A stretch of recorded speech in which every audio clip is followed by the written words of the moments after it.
Hello, and thank you for joining me on another episode of the Tech Exec podcast, where we create world class engineering teams. As always, I'm your host, Aviv Ben-Yosef, Tech Executive Consultant and Coach, and today our subject is Firmness of Opinions. We are, and when I'm saying we, I'm talking about techies, we tend to be quite opinionated. But as you move up the chain and you get more and more responsibility, you often find executives going to one of two extremes. Either they believe they know exactly what should be done about everything we're considering, and everything should be done the way they see fit. And all the way to the other side of the axis, you can see them losing their firmness of opinions completely. They see themselves as leaders, and so they should not be having opinions.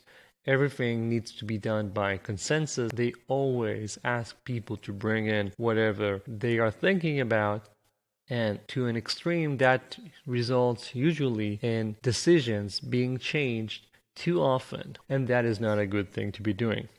And what I want you to take away from this short episode is how can you make sure that you are positioned somewhere in the middle so that you have some firmness when it comes to the opinions you hold and are more fluid. First of all, do a quick self assessment here. When you consider the last few times people have come up to you with questions when you need to make a decision, did you always have a ready made opinion or did you solicit input? Do you see yourself doing more of one or the other? Do you feel like now that you're taking these 10 seconds to retrospect, are you happy with whichever you're doing? Do you need to be more firm or do you need to let go more? Either way, you should, when confronted with a decision, know whether you are confident in your opinion. For example, this is something you've done so many times before. This is something that maps directly to one of your company values.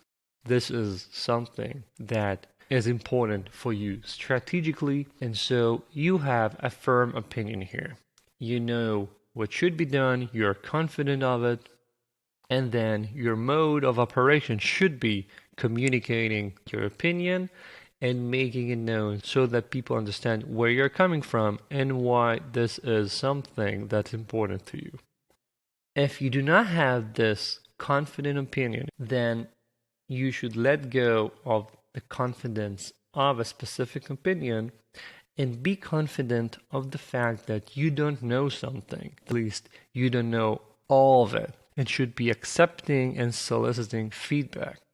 Now, this process to form your own opinion should not be seeking consensus. Rarely do you have easy consensus about anything important. And if the team already had consensus, I'm guessing they wouldn't have come up to you with a question. And so when such a thing happens, you are facilitating a decision, you are helping them realize what are the trade-offs, helping them distill what is a known known, what are the known unknowns, what are the unknown unknowns, and so on. And then as the discussion goes along, this doesn't have to be a single discussion, of course. It might be something that's taking place over 2 weeks, for example. This is happening and you are shaping your own opinion. What you have to do in order to call this a legitimate opinion, you need to understand why you accept this point of view.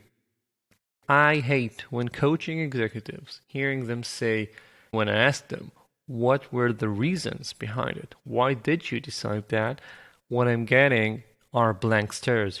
I'm getting a shrug and someone says, it made sense when Jane explained it to me.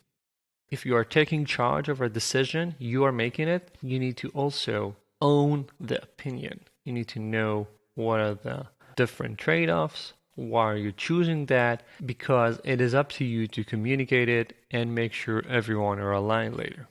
If you do not do that, it means that a week later, someone will come up to you with another counter argument, and you will be back at square one trying to decide again what should be the right thing to do. This is, of course, not something that you will experience if you already have a formed opinion about something that you truly hold. And so when you make the decision, if it is up to you to make that decision, then you need to listen and learn about the issue enough to form a firm opinion. If it is not something that you feel like you can hold a firm opinion on, usually for me, it is a sign that you should not be making the decision.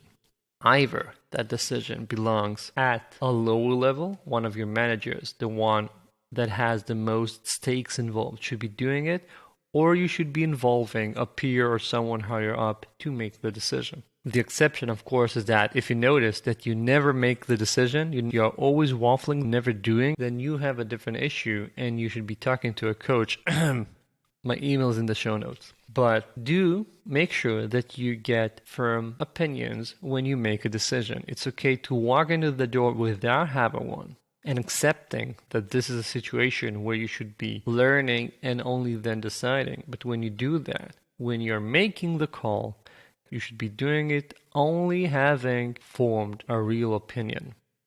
Again, we're not looking for consensus. If you get it after a discussion, that's nice. But what you should be aiming for is understanding the trade-offs, having them laid out, and then making a call. Because most of the times, having this going back and forth, delaying making a decision, trying to get consensus, this is more harmful than making the wrong decision.